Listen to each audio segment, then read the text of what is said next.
आज के Facebook live programme को देख रहे सभी स्वजातीय बड़े व छोटे बंधुओं को मैं सुरेखा वर्मा प्रणाम करती हूँ।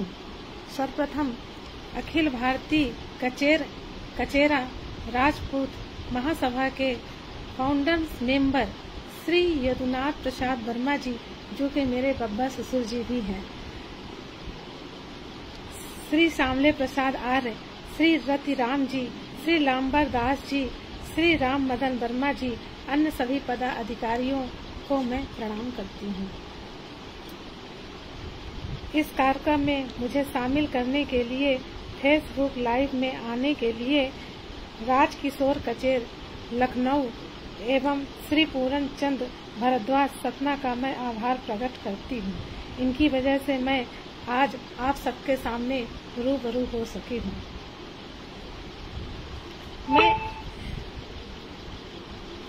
मैं एक साधारण परिवार की साधारण सी महिला हूँ और मेरा परिचय, मैं सुरेखा वर्मा, पति पारसनाथ वर्मा, गोपाल दास रोड, दक्षिण करौंदिया सीधी के पास के निवासी हूँ। मेरे पापा जी स्वर्गीय श्री शिवदास वर्मा जी, मेरे पापा जी लोग 5 भाई थे। मम्मी श्रीमती प्रेमा वर्मा, जो हाउस वाइफ भी हैं। मेरे पापा जी स्वास्थ्य विभाग में लेखापाल के पद पर अपनी सेवाएं दे चुके हैं। मम्मी श्रीमती प्रेमा वर्मा के नाम से ज्योति टाइपिंग इंस्टीट्यूट की संचालिका भी हैं। हम लोग 3 भाई 1 बहन हैं। मैं अपने घर में सबसे बड़ी संतान हूँ। मेरे 3 छोटे भाई हैं। मेरा छोटा भाई आशीष वर्मा जिला न्यायालय सीधी में क्रिमिनल रीडर के पद पे कार्यरत है। दूसरे नंबर का भाई मुकेश वर्मा LIC ऑफिस में डेवलपमेंट ऑफिसर है रीवा में। तीसरे नंबर का भाई योगेश वर्मा, जो सीधी में ही जेटी मान्यवर कलेक्शन के नाम से शॉप संचालित है। ये तो हुई हमारे मायके की बात। अब ससुराल पक्ष के बारे में थोड़ा सा बता दूं। श्री यदुनाथ प्रसाद वर्मा जी, जो रिटायर्ड शिक्षक हैं, सेवानिवृत्त हैं, वो हमारे बब्बा जी हैं, जो ये कचेरा राजपूत के फाउंडेशन मेंबर भी हैं। हमारे बब्बा जी के 5 बेटियां 4 बेटे हैं। 4 बेटे में सबसे बड़े स्वर्गीय श्री दिनेश प्रसाद वर्मा जी, जो कि मेरे ससुर जी हैं। दूसरे नंबर के चाचा जी मेरे श्री साधुलाल वर्मा जी हैं, जो काफी प्रतिष्ठित व्यक्ति हैं। तीसरे नंबर के चाचा जी मेरे जो श्री सुरेश प्रसाद वर्मा जी हैं। चौथे नंबर के चाचा जी श्री राम मूर्ति वर्मा जी हैं। मेरे चारों चाचा जी बिजनेस करते हैं। मेरे 3 देवर और 2 नंदे हैं। 3 देवर में दीपक वर्मा, राजकुमार वर्मा, राजेश वर्मा, ये तीनों देवर हमारे बिजनेस करते हैं और सभी सीधी में ही साथ में ही रहते हैं हम लोग। नंद हमारी एक दुआरी में है और एक सतना में। सतना में जो है ममता भारद्वाज, वो पूरन भारद्वाज की पत्नी है, जो मेरे जीजा जी हैं, नंदोई। मेरे 2 बेटे हैं। मेरा बड़ा बेटा प्रशांत वर्मा, जो दिल्ली नोएडा से MSc सिनेमा से कंप्लीट करके अब बॉम्बे में फिल्म सिटी में सिनेटोग्राफर के पद पे कार्य कर रहे हैं, जॉब कर रहे हैं। मेरा छोटा बेटा ओम वर्मा BTech 4th सेमेस्टर में बेंगलोर से अध्ययनरत पढ़ाई कर रहे हैं।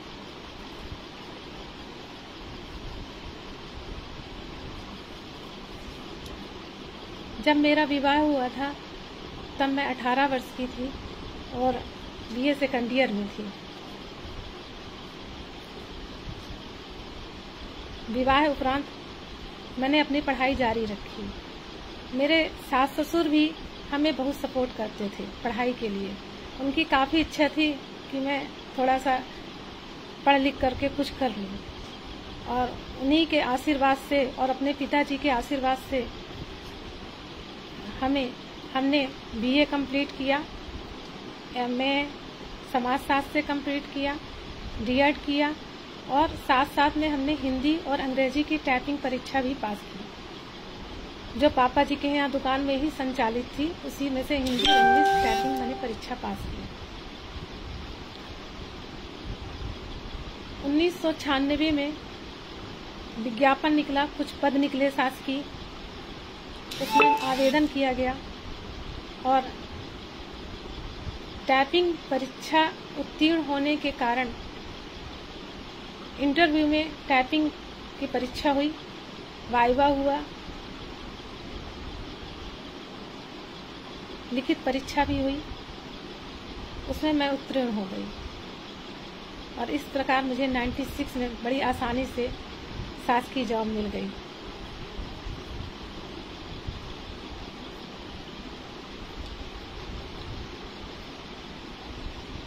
यहाँ पर जो मुझे टॉपिक दिया गया है वो बालिका शिक्षा का दिया गया है।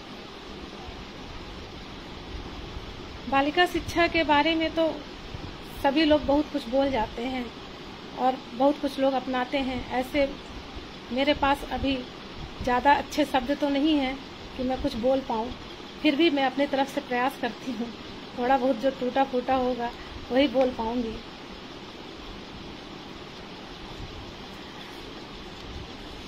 मेरे 2 बेटे हैं, बेटियां नहीं हैं। बेटियों के ना होने की कमी तो हमेशा खलेगी और खलती है।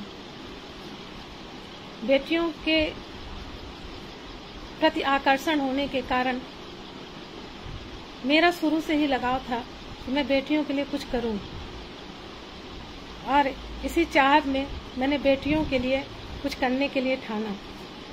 जब मैं नौकरी में आई 96 के बाद 2-3 साल तो ऐसे ही निकल गए।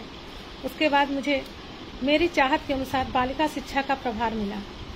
बालिका शिक्षा में उसमें बालिकाओं से संबंधित कार्य होते थे, तो इसमें मैंने बड़े हर्षोल्लास से काम किया। बालिकाओं के प्रति सहज आकर्षण के कारण जब योजनाएं का लाभ मैं दिलाने का प्रयास करने लगी, तो इसमें जैसे शासन की ओर से 6वीं में साइकिल और गणवेश था, तो मैं ये भरसक प्रयास करती थी कि कोई बच्ची जो उस पात्रता में पात्र हो, वो कोई बच्ची हमारे कारण या किसी के लापरवाही के कारण छूट न पाए। इस प्रकार हम पूरी कोशिश करते थे कि सभी बच्चियों को साइकिल और गणवेश मिले, और ये हमेशा निरंतर चलता आ रहा है, अभी भी चल रहा है साइकिल और गणवेश वितरण के लिए। हमारे यहाँ से ये योजना 6वीं में प्रदाय की जाती है साइकिल, और शिक्षा विभाग से 9वीं में साइकिल प्रदाय की जाती है। यहाँ पर तो मैं ये बताना भूल ही गई कि मेरी नौकरी कहाँ पे है, शासकीय जॉब। मेरी नौकरी जो है वो सर्व शिक्षा अभियान के अंतर्गत जिला शिक्षा केंद्र जिला सीधी में कार्यरत है, कलेक्ट्रेट भवन में जिला सीधी में कार्यरत हूँ। तो मैं साइकिल और गणवेश के लिए भरसक प्रयास करती थी कि कोई भी बच्ची ऐसी छूट न पाए जो पात्र हो, और उसके लिए प्रयास भी करती रही। इसी प्रकार हमारे यहाँ से छात्रावास संचालित है, छात्रावास जो संचालित हैं उसमें कक्षा 6वीं से प्रवेश दिया जाता है। ये छात्रावास हर जिले में, हर प्रांत में खुले हुए हैं। ये आपके राजस्थान में भी है छात्रावास, और ये उत्तर प्रदेश में भी है, हरियाणा में भी है। तो ये जहाँ हमारे समाज के लोग ये रह रहे हैं, और ये सभी जगह हमारे छात्रावास संचालित हैं, इसलिए हम आपको इसके बारे में थोड़ा सा जानकारी देंगे कि जो छात्रावास है इसमें 6वीं में प्रवेश होता है। इसमें ऐसी बालिकाओं को दर्ज किया जाता है जो बीच में कभी पढ़ाई छोड़ दी हो, जैसे 3री, 4थी, 5वीं में बच्चियां, बहुत सारी बच्चियां पढ़ाई छोड़ देती हैं किसी न किसी कारण से, गरीब होती हैं, मातृहीन, पितृहीन होते हैं। ऐसी बच्चियों को वहां पे छात्रावास में प्रवेश दिया जाता है। छात्रावास में लड़कियों को प्रवेश देते समय खाली हाथ जाना पड़ता है। वहां पे बच्चियों को ड्रेस, नाइट ड्रेस, जूता, मोजा, बिस्तर,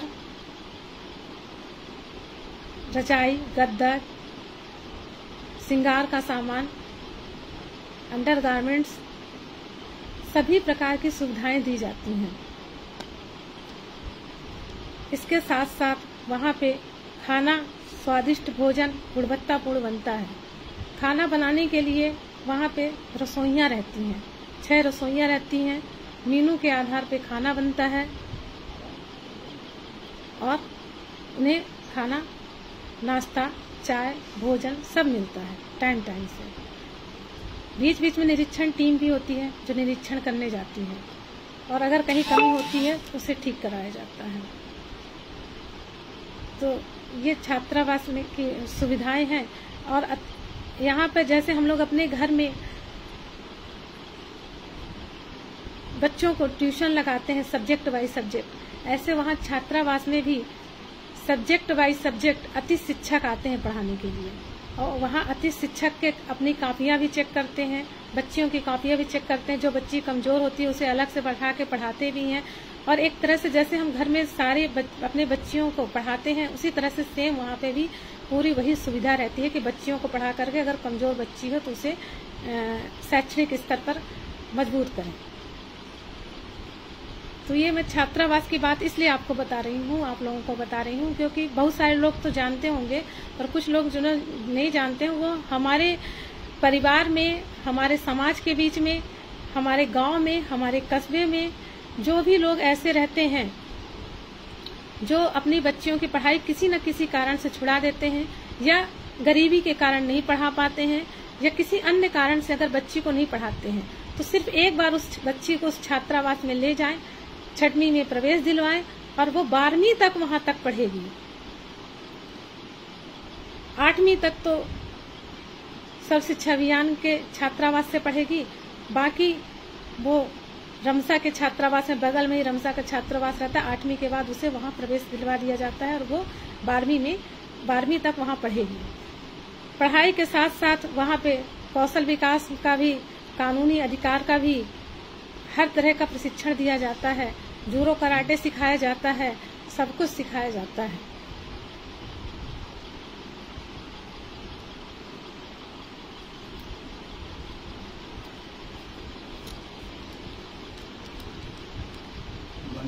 मैं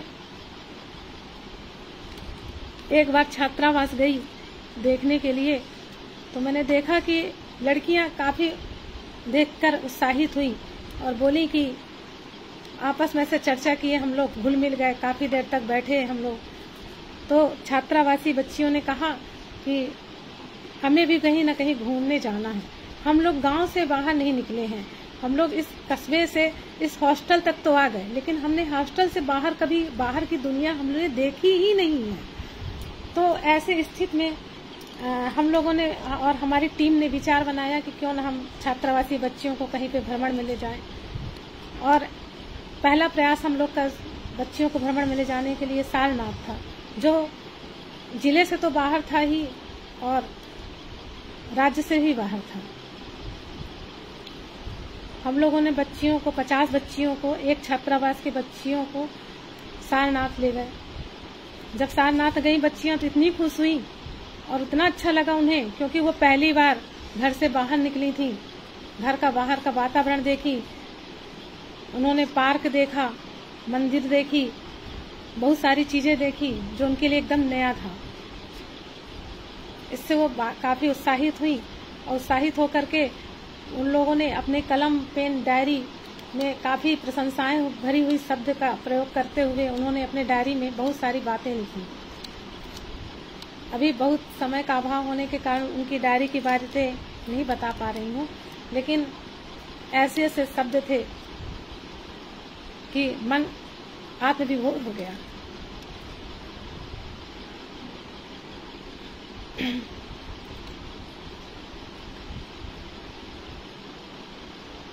छात्रावास की बच्चियों को जब वो छात्रावास से लौटी तो उन्होंने अन्य छात्रावास की बच्चियों को बताया और अपने छात्रावास की बच्चियों को बताया कि हमने ऐसा ऐसा घूमने गए और ऐसा ऐसा देखा, मंदिर देखा, तालाब देखा, पार्क देखा, झूला देखा, हाथी घोड़ा देखे जो पार्क में बने रहते हैं। तो उसी से भी वो लोग बहुत खुश होते हैं। फिर वो लोग जब और लड़कियों से बताया तो और लड़कियां भी जिद करने लगी। फिर धीरे धीरे बात फैली तो और छात्रावास की भी जो लड़कियां थी तो कहने लगी कि हम लोग को भी घुमाने ले जाइए। यहाँ पे जो बजट था तो हम लोग के पास कोई बजट नहीं था इनको घुमाने के लिए। ये हम लोग अपने से ही विचार विमर्श करके अपने ही लेवल पर बच्चियों को ले गए वहाँ पे और वहाँ पे घुमाए। तो जब बच्चियां जिद करने लगी और हम लोगों ने फिर धीरे धीरे प्रयास करके 12 छात्रावास थे, 12 छात्रावास की बच्चियों को अलग अलग जगह पे अलग अलग टीम के साथ और स्वयं मैं भी उन बच्चियों के साथ जब भ्रमण पे गई तो फिर बच्चियों का देखने लायक था चेहरा। बच्चियां खुशी से बहुत हर्षोल्लास थीं और वो सब बड़े खुश थीं बाहर का वातावरण देख करके। तो इस चीज की जब बात की सराहना राष्ट्रीय शिक्षा केंद्र में पहुंची तो राष्ट्रीय शिक्षा केंद्र से भोपाल से फिर इस चीज की सराहना करते हुए पुरस्कृत भी किया गया और हर छात्रावास में, हर जिले में, हर राज्य में फिर भ्रमण के लिए बजट आने लगा और आज की डेट में सभी छात्रावास में भ्रमण के लिए बजट आता है। धीरे धीरे हम बालिका शिक्षा पर कार्य करते रहे और बालिकाओं के अच्छे भविष्य को लेकर के, क्योंकि जब बालिकाएं हमारे यहाँ की आती थी वो काफी इंटीरियर एरिया से आती थी, बहुत ही गांव से, कस्बे से और ग्रामीण क्षेत्र की रहती थी। जो हमारा सीधी जिला है बहुत ट्राइबल एरिया है और इसमें कुसमी साइड तो बहुत पिछड़े वर्ग के लोग रहते हैं। तो वहाँ की जब बच्चियाँ हमारे यहाँ हॉस्टल में आई तो बहुत संकुचित रहती थी। तो उनको थोड़ा सा उभारने के लिए हम लोगों ने प्रयास किया कि हम लोग कुछ छात्रावास में बालिकाओं के लिए शिविर आयोजित किए और हम लोगों ने बालिका शिक्षा पर एक शिविर आयोजित किया जिसमें हर छात्रावास से 5-5, 10-10 बालिकाओं को प्रवेश छात्रावास में शिविर में उपस्थित कराएं और इस तरह से लगभग 200 बच्चियां हमारे छात्रावास के शिविर में समारोह में भाग ली, पार्टिसिपेट किया उन्होंने। 3 दिवसीय शिविर था। 3 दिवसीय में हम लोगों ने खेलकूद प्रतियोगिता, शैक्षणिक प्रतियोगिता, सांस्कृतिक प्रतियोगिता, व्यावसायिक कौशल प्रशिक्षण, कौशल विकास, महिला जागरूकता और महिला काउंसलिंग को भी आमंत्रित किया। महिला काउंसलिंग में बच्चियों के लिए जागरूकता के लिए हम लोगों ने महिला वकील स्वयं जा के सबसे रिक्वेस्ट किया, निवेदन किया और वो लोग फिर हमारे कार्यक्रम में शामिल हुई और समय भी दिया। किसी ने आधा घंटा, किसी ने 1 घंटे समय दिया और अपने से संबंधित उन्होंने जानकारी दी। वहाँ पे हम लोगों ने महिला वकील को आमंत्रित किया जिन्होंने कानूनी सलाहकार के बारे में बताया। महिला वकील को आमंत्रित किया, महिला पुलिस अधिकारी को आमंत्रित किया और महिला डॉक्टर को आमंत्रित किया, जिन्होंने स्वास्थ्य से संबंधित, बालिकाओं के स्वास्थ्य से संबंधित शिविर में जानकारी दी। और यहाँ तक कि एक हमारे यहाँ के बीच की डिप्टी कलेक्टर थी मैडम फारूकी, उनको भी हम लोगों ने बुलाया। वो भी अपने मन की बात बहुत अच्छी बच्चियों को सीख दी, बहुत सारी योजनाओं के बारे में बताया। महिला बाल विकास अधिकारी को भी बुलाया गया था, जिन्होंने महिलाओं को जागरूकता से संबंधित जानकारी दी। खान पान में कैसे खान पान किया जाए, इस बारे में भी महिला बाल विकास के आंगनबाड़ी कार्यकर्ताएं आई और उसके बारे में भी जानकारी दी।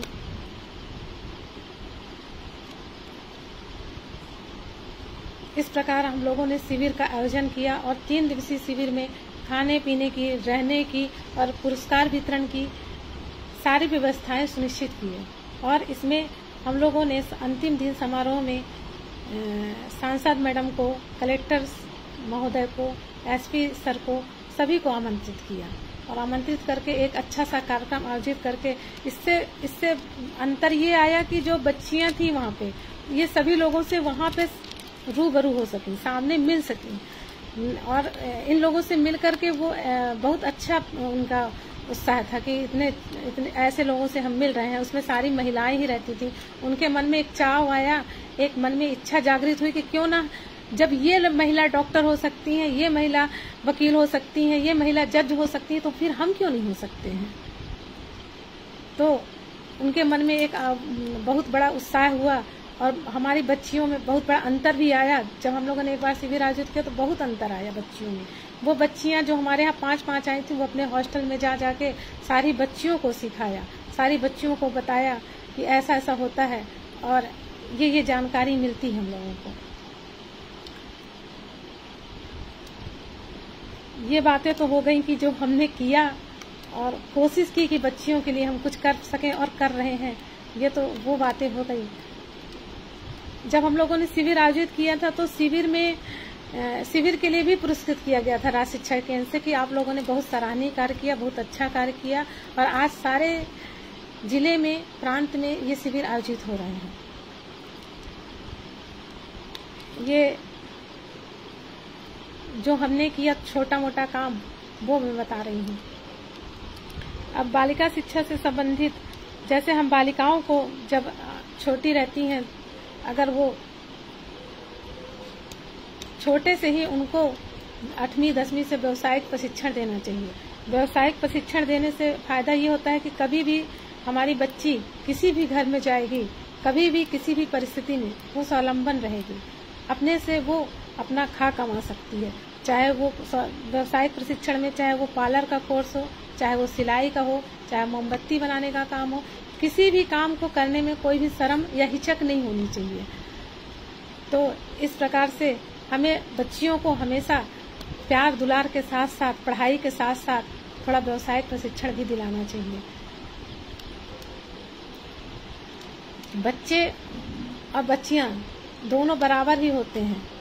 जब हम बच्चों के लिए सब कुछ कर सकते हैं, बाहर भेज सकते हैं बच्चों को पढ़ाई के लिए, उन्हें छूट दे सकते हैं, तो फिर अपनी बच्चियों को क्यों नहीं देते हैं। बच्चियां अगर हमारी जिद करती हैं बाहर जाने के लिए, तो 4 तरह की पहले हम सोचते हैं कि बातें सोचते हैं कि भेजूं कि नहीं भेजूं। जो बहुत शिक्षित वर्ग के परिवार हैं हमारे समाज के लोग, वही लोग अपनी बच्चियों को बाहर भेज पाते हैं।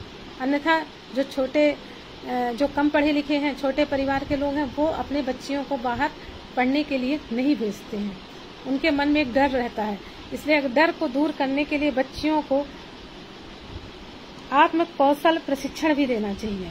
आत्म कौशल प्रशिक्षण देने का तात्पर्य है कि हम बच्चियों को छोटे से ही खेल कूद प्रतियोगिता में भाग लेने के लिए उत्साहित करें और जूडो कराटे सिखाएं, जिससे वो स्वयं पर अपने आत्म सुरक्षा कर सकें।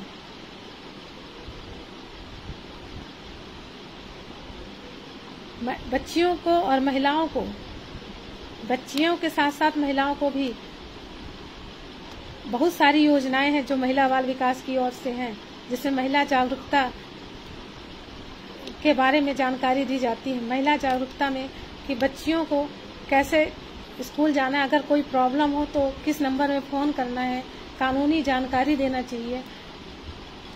हर बच्ची के कॉपी में 10-90 नंबर जरूर लिखाना चाहिए। 1090 नंबर बालिकाओं के हेल्प नंबर है, जो बच्चियों को सुरक्षित रखने के लिए 1090 नंबर हमारे शासन द्वारा निर्धारित किया गया है। तो ऐसी स्थिति में बच्चियों को हमेशा जागरूक करके रखना चाहिए कि बच्चियां हमारे बीच सुरक्षित रह सकें। कहीं भी बाहर भेजते हैं अगर बच्चियों को, तो थोड़ा बहुत कौशल जरूरी है उनके लिए।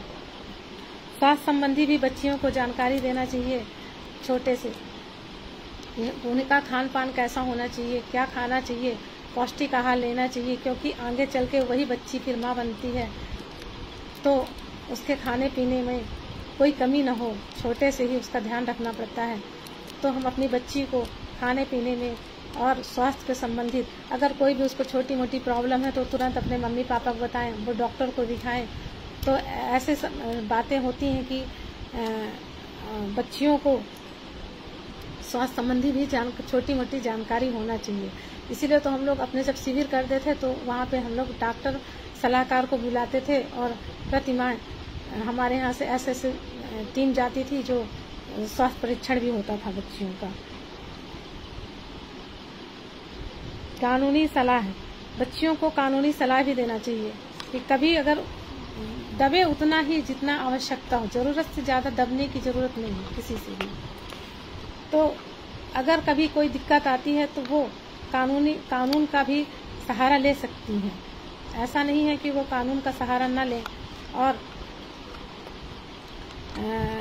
दबी सहमी और हमेशा अपने ऊपर होने वाली प्रताड़ना को सहती रहें, चाहे वो ससुराल में प्रताड़ित हो रही हो या कहीं और, या ऑफिस में हो या घर में हो या मोहल्ले में हो, कहीं भी हो, उन्हें कानून के भी सहारा लेना चाहिए। समाज में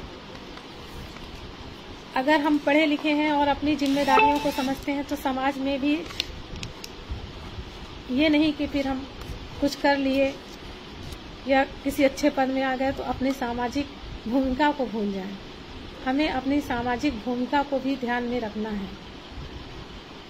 अगर हमारे कारण हमारे बच्चे पढ़ लिख रहे हैं, अच्छे से हैं, तो हमें दूसरों की भी मदद करनी चाहिए। हमें समाज में जो कुछ गरीब लोग हैं,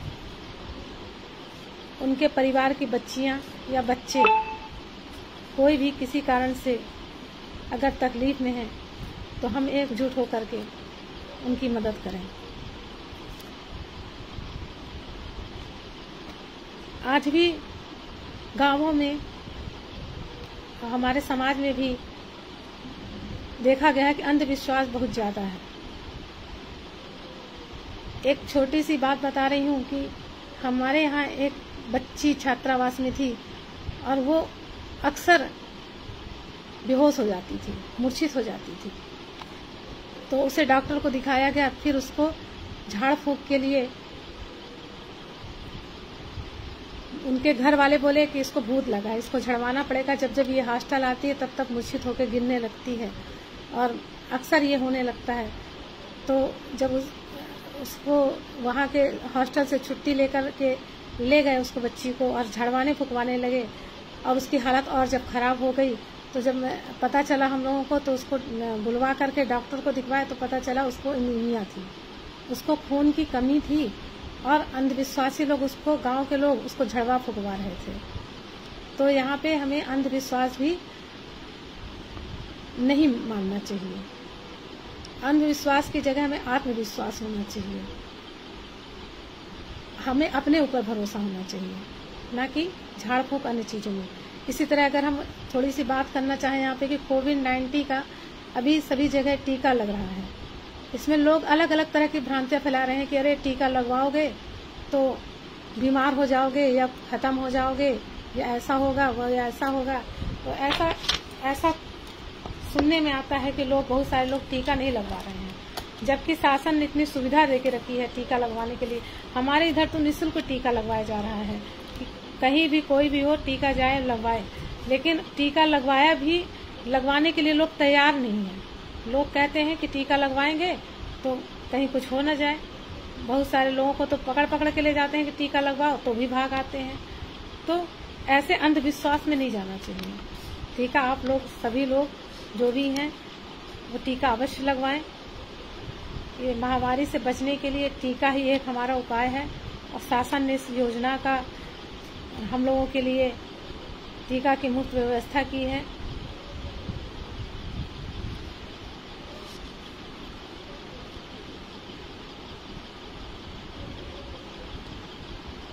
बालिकाओं में जो कुछ बच्चियां ऐसी बालिकाएं ऐसी भी होती हैं जिनकी 18 साल 20 साल में 18 साल 15 साल 14 साल में शादी हो जाती है और वो पढ़ाई बीच में ही छोड़ देती हैं।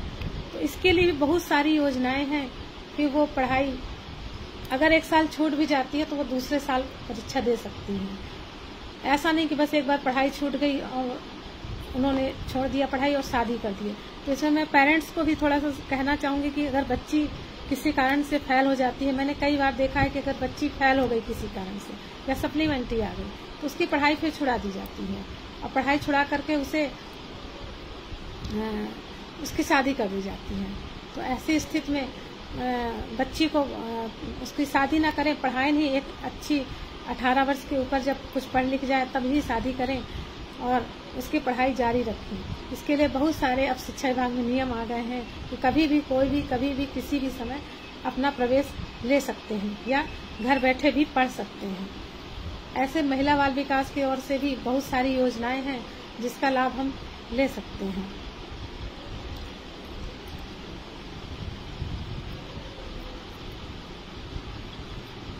हमारी बीच की बहुत सारी बहनें जो हैं तो बहुत पढ़ लिख करके भी और पढ़ लिख करके और उसमें कोई संकोच न करके कोई पार्लर का कोर्स करके और ब्यूटी पार्लर खोले जो बहुत अच्छे चल रहे हैं और बहुत उससे इनकम भी हो रही है, वो अपना परिवार चला रही हैं। बहुत हमारी बहनें जो हैं जो सिलाई करके अपना परिवार पाल रही हैं। तो हमें ये कहना कि जरूरी नहीं कि अगर हम पढ़ लिख गए हैं तो हम शासकीय नौकरी ही करें। हम घर बैठे भी कमा सकते हैं, हम घर बैठे भी अपने पति का आर्थिक रूप से सहयोग कर सकते हैं। उसमें घर बैठे हमारी बहुत सारी बहनें ऐसी हैं जो अपने पति का घर बैठे सहयोग करती हैं आर्थिक रूप से। घर चलाने में एक नहीं दो हाथ रहते हैं। तो इस तरह से हमें कोई भी काम करने में संकोच नहीं करना चाहिए। अगर किसी को अगर हमसे इस बारे में पूछना है, कुछ भी जानकारी लेना है, जो सरकारी योजनाएं हैं इसमें जो मैं भी आपको बताई, गर्ल्स हॉस्टल हैं, छात्रावास हैं और साइकिल है, गणवेश है, महिला बाल विकास की कई योजनाएं हैं। जो 12वीं महिला शिक्षा विभाग की एक योजना ये है कि अगर आप 12वीं पास हो गई हैं और अच्छे डिवीजन से पास हो रही हैं, 80% से 75% से ऊपर आ रहे हैं, तो आपको कॉलेज जाने के लिए निःशुल्क व्यवस्था की गई है। साथ में लैपटॉप खरीदने के लिए पैसे दिए जाते हैं 25,000 रुपये। ये सारी योजनाएं भी हैं। ऐसी महिला बाल विकास की ओर से किशोर बाल अवस्था के लिए भी है कि अगर आप कोई ट्रेनिंग करना चाहती हैं तो ट्रेनिंग कीजिए। मोमबत्ती बनाना सीखना चाहती हैं, कोई भी XYZ, बहुत सारे उद्योग से संबंधित भी ट्रेनिंग दी जाती है महिला बाल विकास की ओर से। तो महिला बाल विकास की ओर से कोई भी ट्रेनिंग अगर आप चाहें तो ले सकती हैं और उसमें अपना जीवन यापन कर सकती हैं। कोई भी काम करने में संकोच नहीं करना चाहिए। सब अपने ही लोग, अपने ही परिवार के लोग, अपने ही बीच के लोग रहते हैं। इसलिए मैं थोड़ा सा यहाँ पे जो जानकारी दी हूँ तो मैं बताना चाहूँगी कि कोई भी अगर आपके आसपास या आपके परिवार में, समाज में, गांव में, कस्बे में अगर कोई लड़की है और जो पढ़ना चाहती है और छात्रावास में प्रवेश लेना चाहती है तो हमसे फ़ोन नंबर में संपर्क कर सकते हैं। मैं उनको सलाह दे सकती हूँ। अगर हो सकेगा तो मैं उनको छात्रावास में वो जहाँ भी होंगी, क्योंकि ये तो हर जिले में खुले हुए हैं, हर प्रदेश में खुले हुए हैं, तो हम वहाँ पे प्रयास करके उन बच्चियों को छात्रावास में जरूर प्रवेश दिलाएंगे।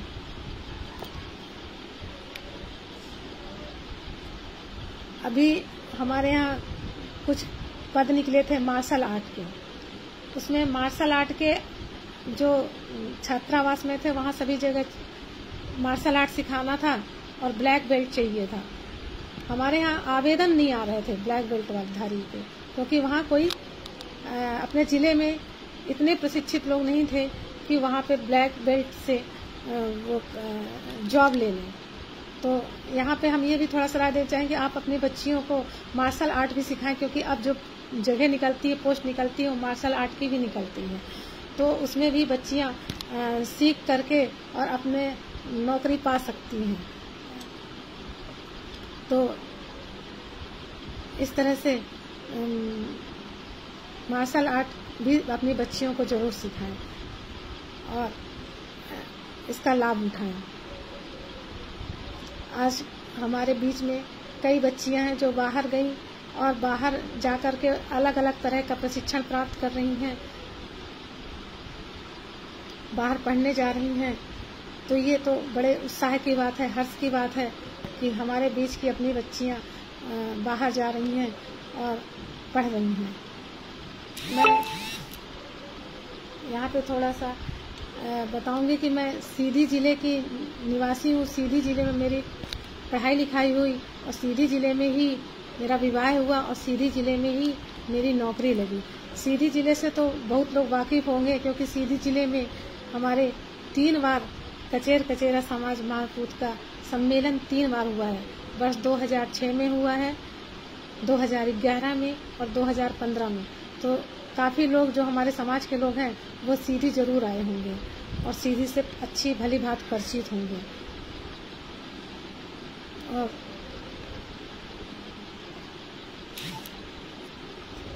किसी को कुछ मेरे से अगर जानकारी चाहिए तो आप बिल्कुल मैसेज करके भी पूछ सकते हैं, मैं लाइव में उनको जवाब दे सकती हूँ। अब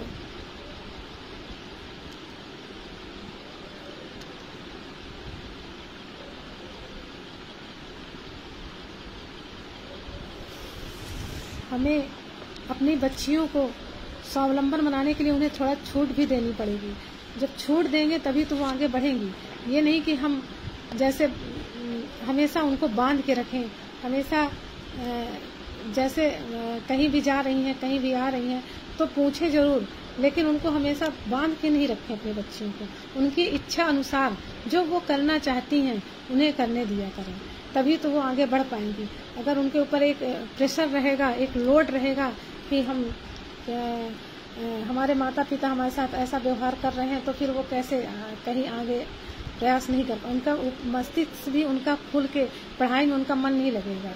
और तो इसलिए हम अपनी बच्चियों को भी थोड़ा बहुत छूट दे करके रखें कि वो अपने मन के हिसाब से पढ़ाई लिखाई कर सकें, अपने मन के हिसाब से, अपनी रुचि के हिसाब से वो जो प्रशिक्षण करना चाहती हैं वो प्रशिक्षण कर सकें। ऐसा बच्चियों को हमें थोड़ा बहुत छूट दे के रखनी चाहिए। अब शायद मैं बहुत बोल चुकी हूँ। अब यत्र नार्यस्तु पूज्यन्ते रमते तत्र देवता, यानी जिस घर में नारी की पूजा होती है उसी घर में देवता भी वास करते हैं। ये तो बड़े बड़े महापुरुष और संत भी कहे गए हैं। इसलिए हमको अपनी बच्ची को संभाल करके और उसकी इच्छाओं का ध्यान में रख के उसके रुचि के हिसाब से उससे जो कोर्स वो करना चाहती है उसे कराएं और उसे नौकरी और स्वावलंबन बनने में उसे प्रयास करें। मेरे पिताजी ने मेरे इच्छाओं को हमेशा ध्यान में रखा, क्योंकि मेरे पापा जी सरकारी कर्मचारी थे। उन्होंने मुझे बड़े लाड़ प्यार से पाला है और हमेशा मुझे आगे बढ़ाने का प्रयास करते रहे। उन्होंने मुझे पढ़ने के लिए प्रोत्साहित किया और मेरी नौकरी में भी उनका बहुत बड़ा श्रेय है, क्योंकि उन्हीं की इच्छा थी कि मैं पढूं लिखूं और अपने पांव पे खड़ी हो सकूं, और उन्हीं के आशीर्वाद से आज मैं अपने पैरों पे खड़ी हूं और निरंतर कार्य कर रही हूं। अब जो भी गलती हुई होगी उसके लिए क्षमा चाहूंगी और अपने बड़े बुजुर्गों को प्रणाम करती हूं कि उन्होंने मेरा ये लाइव कार्यक्रम देखा और काफ़ी सराहा। काफ़ी मैसेज भी आ रहे हैं कि अच्छा बोली मैं, पर पता नहीं कितना अच्छा बोल पाई, कितना अच्छा नहीं बोल पाई। पर मैंने थोड़ा सा साहस किया कि मैं आप लोगों के सामने आऊं और कुछ योजनाओं के बारे में बताऊं, और जितना हो सका मैंने प्रयास किया। और एक बार फिर से सभी बड़े बुजुर्गों को प्रणाम और छोटों को प्यार, और उन्हीं के आशीर्वाद से मैं ये आज लाइव प्रोग्राम में आ सकी। और अपने घर के बड़े बुजुर्गों को भी बहुत बहुत प्रणाम।